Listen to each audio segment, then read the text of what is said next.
Hey, it's E.B. Moss, and this is a bonus episode of Insider Interviews with media and marketing executives. And I say it's a bonus episode because I had no idea I was going to record this. I was invited to attend a panel discussion hosted by Freepik, and that's a consortium of all these amazing AI tools that creators are using to create broadcast-ready quality video and a bunch of other things. So I spontaneously spoke with the co-founder and CEO, Joaquin Cuenca, and he talked about some of those tools and how they are on the bleeding edge of AI. Then I spoke with one of the users of those tools and more.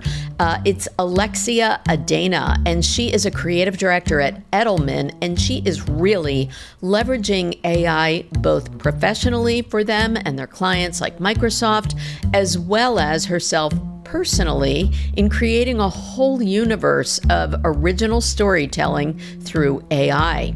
She's going to explain how having the human touch involved is what separates the ability to copyright from replicating AI.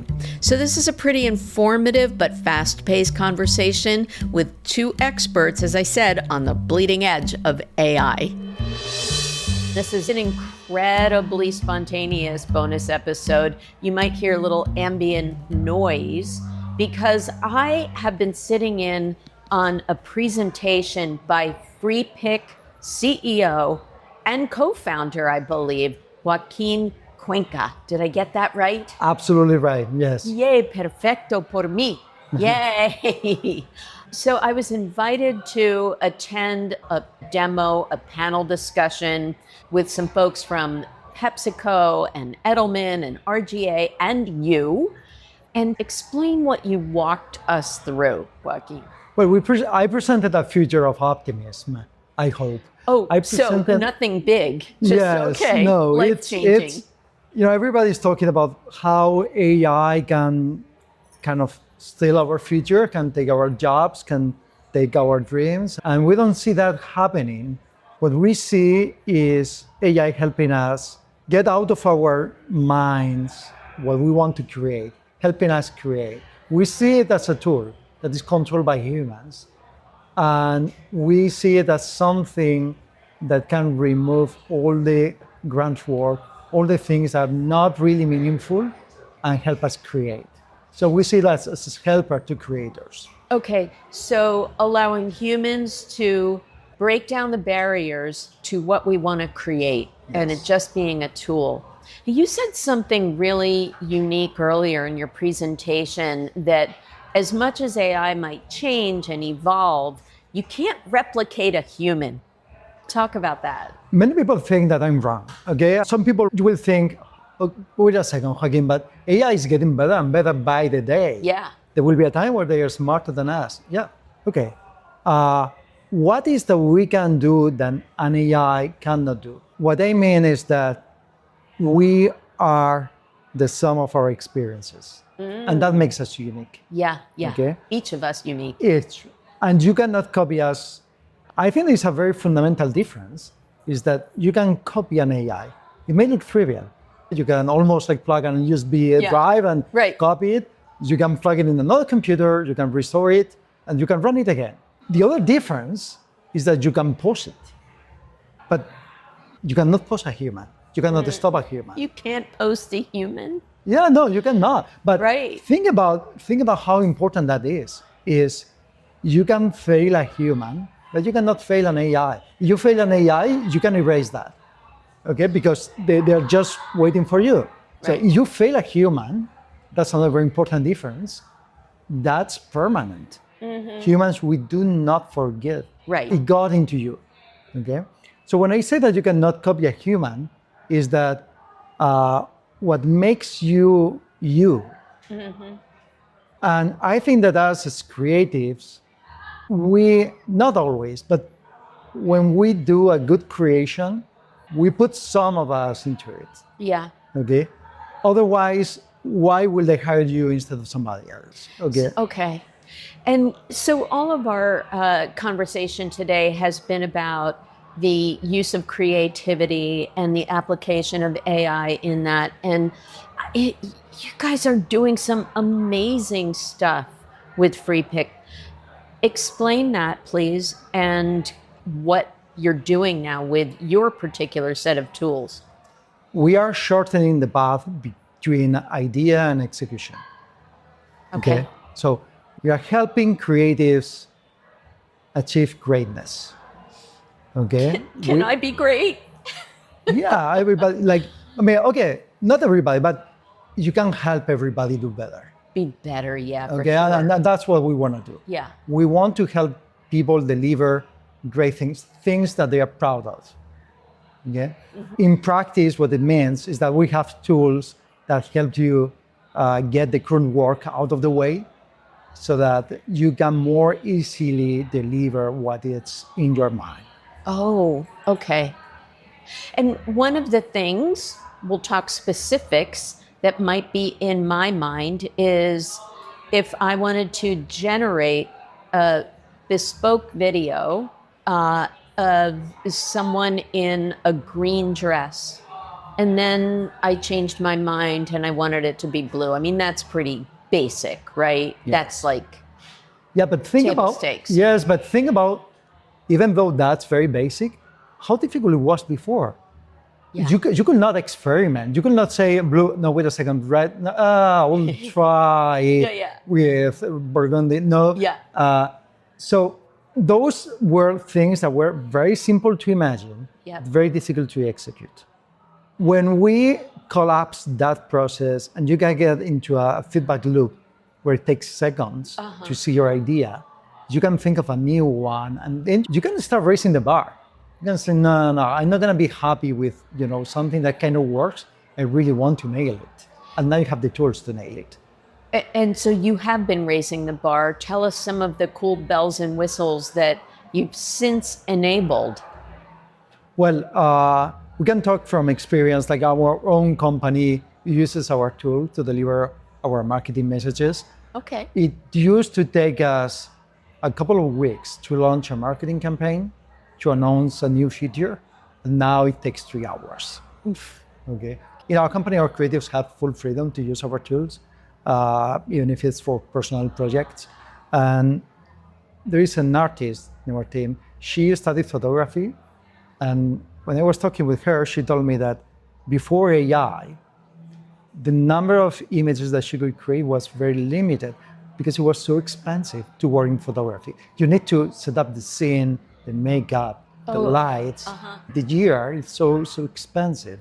And now she can get out everything that she can dream of. And she has the right language, the right imagination. And now that's the only thing that you need to create the images. So I would think that you have to be a decent writer in order to get out of your mind the prompt or the instructions. Not anymore. No? No. Now you need to have a little bit of visual language. Okay? And that's something that can be very easily trained. The more visual styles that you know about, that you know how to describe, the more controllable AI becomes. It starts to understand you.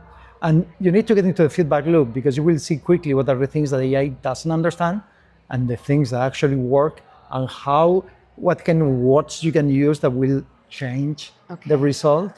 It's really an iterative process. It takes some time. It's a tool, and it needs mastery. And where are we with copyright legalities, emulating a style? Yes, you cannot get too close to somebody, okay? But imagine that you say, hey, I want to get an image in the style of Picasso. Copyright is about the right to copy something. And in this particular space, you are not copying an image, okay? You are using style as inspiration. Okay. But the styles are not covered by copyright. I see. Okay. I also did an episode a few back that I'll link to with 2 TV producers, and they have used your tool, and we had a whole conversation about where talent is needed less and less. So how do you feel about that? I don't believe you need less and less talent. I think we are getting the same reaction that when we started to have cameras. So with the first cameras, people thought that you didn't need to be talented anymore. Yeah. Because it was so difficult to make an image before, and now it's so easy. But actually, what is important is not how to get the image, but it's about deciding which image is important, is meaningful to people. Okay? So making photos became an art in itself. It's choosing something that is meaningful, that you want to put in front of the camera. Okay? And yeah, it actually liberated painting, because painting was becoming more and more photorealistic. It was going in a certain direction, just to show skill instead of intention. And cameras actually liberated painting. It went in another direction. Okay. And I think AI is kind of doing that. AI will help us do certain kind of images. Yeah. And I think it will also help us liberate a little bit photography, so that it doesn't need to do like the super complex stuff. Yeah. And it does what it's so good at, which is showing things that are happening in the world. Okay. I think you need skill and you need talent to get meaningful images out of AI. I think that's a great point. So video did not kill the radio star necessarily. It just morphed it into a different form of media or content. Where are we, though, with watermarking and identifying versus, covering up the truth? Yeah, I have a controversial view there. Okay. It's I don't believe in watermarking AI-generated assets. I think it's kind of hopeless, and I think it doesn't fix. I think you're sadly probably right. Hopeless is the word. The horse is out of the barn. But I think it doesn't solve the fundamental issue. I think the fundamental issue is about trusting the person that gives you the image, trusting that that image represents faithfully reality. Okay? Yeah. Let me give you an example. Okay. There are some people that do not trust that man went to the moon. Okay, that was before AI. Okay. Okay, and even before computers. Well, some people believe that it was all set up. Yeah. Okay, so you don't even need technology. You don't even need to fake the image. What you need is to trust that that image represents reality, and that transcends the creation of the image itself. Even with a photo that is 100% real, you can have question marks over if that represents something that is authentic. That's true. I think we have more and more question marks, though, now. But it's a whole other ball game. So tell us some of the specific tools and deliverables that your product offers. Rattle some off for us and wow us. Yeah, so we have tools to create images, to edit images. Like more and more, that is something that is happening. It used to be only for low resolution images. Now it's available for 4K images. We can create videos from those images. You can choose how the video starts, how the video ends. You can choose more and more what the video is doing in the middle. And these are like broadcast ready. These are absolutely 100% broadcast ready. I would say it's the only company that is both safe and exciting. Safe and exciting. Yeah, you usually get only one of those two. Okay. So we are a company that is moving very fast. It's integrating the latest technology, but at the same point, we are a company with a long history into managing assets. We have been 15 years in the industry. So we have an enterprise solution that provides indemnity, we cover all the liabilities. We understand our responsibility in the industry and being copyright safe. So we have an exciting product that keeps updating, that is top-notch at the edge of what's possible and deliver in a way that is safe to use in the industry. Now, one of the fellow panelists here was asked about hiring and upskilling and will agencies face a demise? But it sounds like one would have to learn to use your tools, and then one would have to become really good at it, and that makes them more hireable. So that's another way that humans are not going away. I think there is a world of opportunities in front of us. I don't think we are going to lose jobs. Okay. I think we are going to transform jobs. That's certainly okay. We have been through this many, many times. Like, think about it. We got computers. There's an incredible number of things that are possible today that were not possible 30 years ago. Yeah. And yet we are all working and in things that are every time more and more meaningful.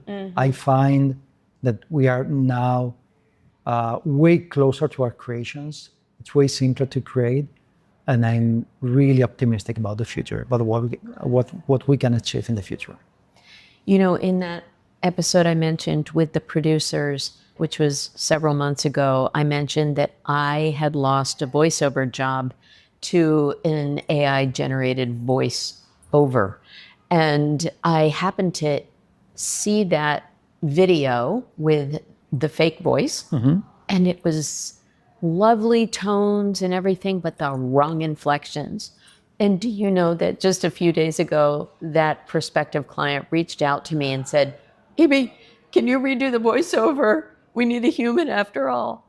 So I know that things are going to change rapidly and that voice will get the inflections down. PepsiCo gave an example of how they want to regionalize a series of ads and do versioning, and they can use 11 Labs in this case and add a Southern accent for those in the Southeast or whatever it was. Is there anything that really wows you that you're most proud of? It's people that feel proud of what they create. Yeah. And not constraining creativity. That's what I feel most proud about. But there is so much more that we can do now that will create new opportunities. Where do people find Freepik? Go to freepik.com. That's it? Yeah, that's okay. it. That's it. Easy breezy. All right. I'm signing up, man. Thank you. Okay. Happy Thank to you have so you much, with us. Joaquin. Thank you. So one of the panelists that was speaking along with Joaquin was Alexia Adana, and she is at Edelman, who we know and love. Alexia is doing some really cool things. Tell us about it. Yeah, thank you for pulling me aside to have a chat. So yeah, I lead creative innovation at Edelman in the US. And basically what that means is I partner with creatives, technologists, and designers to build interactive and immersive experiences, whether that's digital, in person, it could even be social with, augmented reality filters. And I'm also an independent visual artist. So I combine photography and 3D and video with AI to tell immersive stories. I can't. Wow. It's amazing. So you're sort of, if it were me, it sounds like you'd be living the dream between tech and creative and being human and moving the field of marketing forward too, all at once. It's really interesting because this is just who I am. Ultimately, I'm an artist. I'm an image maker. So any tool that comes about and becomes, especially democratized and is easy to use, I just learn how to use it. So my first love was photography. I am a photographer. And then I learned video, and then I learned editing, and then I started producing and directing, and then I learned 3D, and then AI came out, and I was like, well, of course, and so I'm just a naturally curious person, and I just love to make things. So it's inevitable for me to kind of be in this space doing this thing. It's really remarkable. You're kind of emblematic of the kind of person that is made for this time of our lives, I think. Where were you before Edelman? I was a creative director at Footlocker. Okay. Yeah. All right. I've gone so many different routes in my career.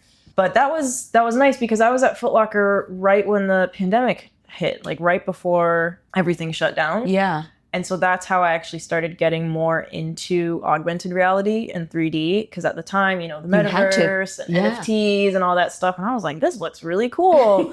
And I just every morning I taught myself how to use Blender, which is a open source 3D software.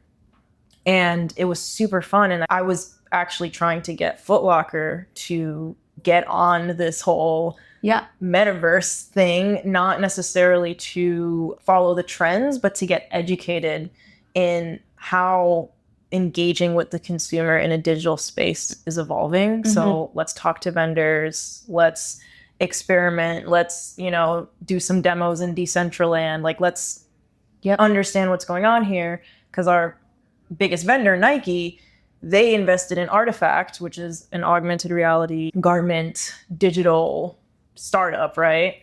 So that was really fun. Like experimenting. And we did AR stuff.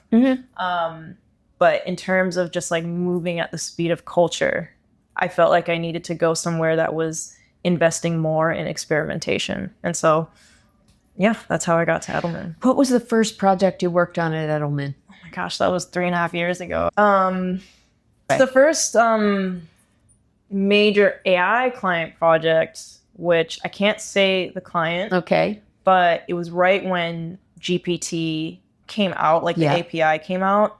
And so everybody was like, what's this AI thing? And so it was a finance solutions company. And they wanted to create an experience where they could provide information to their small business clients in a way that felt more interesting than like a white paper. Okay. So essentially what we did was we did a study with our DXI department. What's a DXI? So DXI is the data powerhouse of Edelman. Okay. They have their own AI powered tools. DXI it's been around for a while. They're incredible.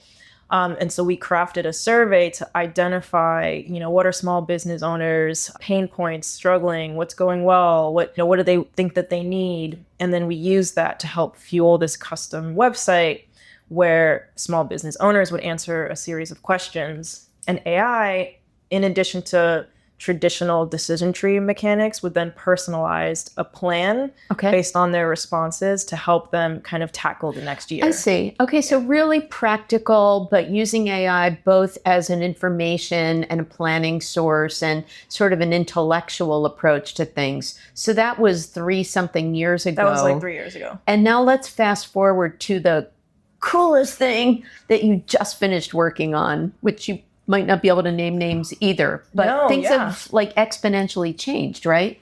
What are you able to do? Well, right now in my world, even outside of AI, I'm really excited by interactive, immersive experiences. That's really the future. And we're in this digital world of AI, but in person, interactive experiences, that industry is booming and it's only going to continue to get huge. AI will be a part of that. It'll be a part of certain activations and experiences where you can see yourself change in real time and all of those things. I can marry an avatar. You can marry an avatar if that's, your vibe. Might be my only option, but anyway, that's another podcast. No, yeah, that's another episode. But we just did this really cool experiential build for Microsoft. Okay. So they're one of my biggest clients. And essentially, we recreated a Microsoft office like that was 70s inspired with a bunch of memorabilia, old TV, old, phones. And we got these Altair 8800s. And we basically created a custom build with modern monitors in vintage casing. And we created a coding activity. Okay. So it was really designed for developers. And you had to go in and you had to solve things. And it looked like you were in terminal. And there was Easter eggs. So if you solved this one activity, a rotary phone would ring and you pick it up. And it's like someone at Microsoft talking to you. And then the TV turns on and it's an old ad, with Bill Gates. Yeah. And it was all very intricately designed. And it was at their Build 2025 conference. This is IRL. Of course, Microsoft's biggest product right now is Copilot. And what they really wanted to do was engage developers in a way to kind of feel that a love for Microsoft. Another Microsoft activation we did, they launched their Copilot plus PC laptop, the Surface computers. So it was their first computer that had Copilot in the operating system. So, and I do love my Copilot, I have to say. Well, there you go. And so this was a big deal for them. And so they wanted to launch it for creators. Okay. So our brief was a social launch, but they loved our thinking so much that it turned into an in-person experience. Wow. So basically what I had suggested was, let's take the coolest feature for a creator in this computer, which is the new Paint app. So you could actually draw whatever you want in the canvas and then use AI to like stylize that in whatever style that you wanted with Dolly.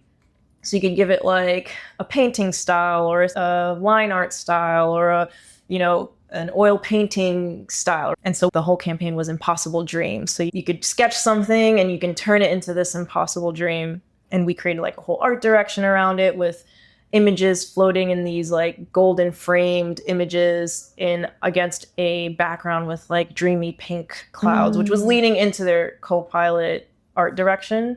And so I brought on a vendor that uses touch designers. So it was like a real-time experience. So if you're a creator, you make your little drawing, you save it, it automatically goes through the cloud to these large digital screens where now the previous image is replaced with yours. So in real time, you get to see your creation floating on these digital screens. So of course, AI there is creating the magic in the experience of, turning their doodle into something new. But then on the creative tech side, we're creating a custom cloud infrastructure. We're using software, touch designer to be able to connect the art direction and the creative direction to this in-person, like immersive experience. So for me, it's not just AI. It's like, how are we combining AI with other technical tools? Yes. To create something that is truly engaging and personalized and just more interesting than, just like an AI image. The whole Megillah. You had said something on the panel also that is kind of related to this, where as an artist yourself, you might create a sketch and then upload it into a certain tool and then download it and then upload to something else and add something else. Can you say it better than I just reframed? So I'm building an interactive immersive universe called BloomChild. And it's a story. That's for a client or for you? For me, as an artist. So I originally created the trailer with Sora. I'm an open AI alpha artist. So we had early access to the tools and they allowed us to create whatever we wanted. And I imagined up this world where nature and tech kind of coexist.